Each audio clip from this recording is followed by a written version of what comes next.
என்னோட ஸ்டைலில் ஒரு மீன் குழம்பு பார்த்துடலாமா? இன்றைக்கி வந்து நான் முரல் மீன் தாங்க வாங்கியிருக்கேன். இதோட விலை வந்து 100 தான் வாங்கிட்டேன்.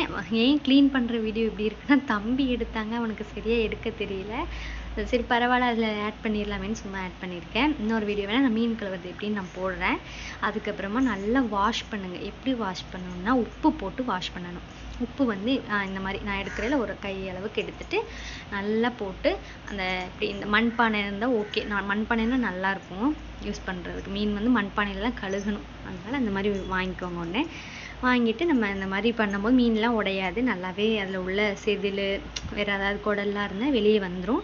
அதுக்கப்புறம் நான் என்ன பண்ணுவேன்னா, கொஞ்சம் மஞ்சப்பொடி போட்டு ஒரு 2 மினிட்ஸ்க்கு விட்டுருவேங்க. எந்த சிக்கன் வாங்கினாலும் சரி, எந்த மீன் வாங்கினாலும் சரி, நான் வந்து மஞ்சப்பொடி போட்டு ஒரு 2 மினிட்ஸ் இப்படி விட்டுருவேன். அது அப்படியே ரெடி ஆகிறதுக்குள்ளே நம்ம வந்து இது வெங்காயம் தக்காளியெல்லாம் இது பார்த்துடலாம். ஒரு 2 வெங்காயம், ஒரு 4-5 பச்சை மிளகாய், 3 தக்காளி, கொஞ்சம் புளியும் ஊற வச்சுருக்கேங்க. தாளிக்கிறதுக்கு வந்து வெந்தயம், பெருசீரகம், அது பெருசீரகம் போட்டுக்கணும். போட்டுட்டு இது கூட வெங்காயம், பச்சை மிளகாய் போட்டு நல்லா வதக்கிடணுங்க. ரொம்ப வதங்கணும்னு அவசியம் இல்லை தக்காளி. அதுக்கப்புறமா நம்ம அந்த கேப்லேயே வந்து தக்காளியும் கட் பண்ணிக்கலாம். கட் பண்ணி வச்சுட்டேங்க. ஒரு 3 தக்காளி எடுத்திருக்கேன். தக்காளி வெட்டும்போது இந்த மேலே உள்ளதை கண்டிப்பாக எடுத்துருங்க, அது போடக்கூடாது. நம்ம போட்டு அதுவுமே வதக்கியாச்சு. நான் வீட்டில் யூஸ் பண்ணுற குழம்பு தூள் வந்து ஒரு 4 ஸ்பூன் அளவுக்கு எடுத்திருக்கேன். மேலே வந்து கொஞ்சமாக மஞ்சள் தூள் வச்சுருக்கேன், நீங்கள் போட்டுக்கோங்க. நான் வீடியோக்காக இப்படி வச்சுருக்கேன். என்னென்னா நான் சாதாரணமாக எப்பவும் போடுற மாதிரி போட்டுப்பேன். அப்புறமா என்னமோ ஒன்று மறந்துட்டேனே அப்படின்னு பார்க்கும்போது கருவேப்பிலை நான் மறந்துட்டேன். சாரி. நீங்கள் வந்து வெங்காயம் போடும்போது கருவேப்பிலை போட்டுக்கோங்க.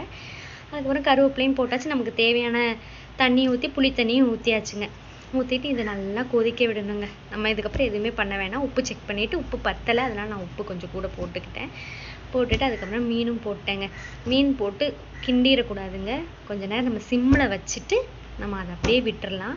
இந்த மாதிரி எண்ணெய் பிரிஞ்சு வந்ததுக்கப்புறமா மீன் குழம்பு வந்து ரெடி ஆயிடுச்சுங்க. உடனே சாப்பிடக்கூடாது. ஒரு அரை மணி நேரம் கழித்து சாப்பிட்டா மீன் குழம்பு செம்ம டேஸ்ட்டாக இருக்குங்க. இன்றைக்கி நிஜமாகவே நல்லாவே இருந்துச்சு. மறக்காமல் ட்ரை பண்ணிவிட்டு எப்படி இருக்குன்னு சொல்லுங்கள். தேங்க்யூ. சின்ன சேனலுக்கு எதா இருந்தாலும் அது கொஞ்சம் ஆதரவு கொடுங்க.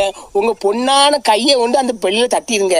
அவங்களுக்கு சப்ஸ்கிரைபர் 5-10 ஏறுனா அவங்க மனசு சந்தோஷப்படும். அவங்க வீடியோவும் பாருங்க.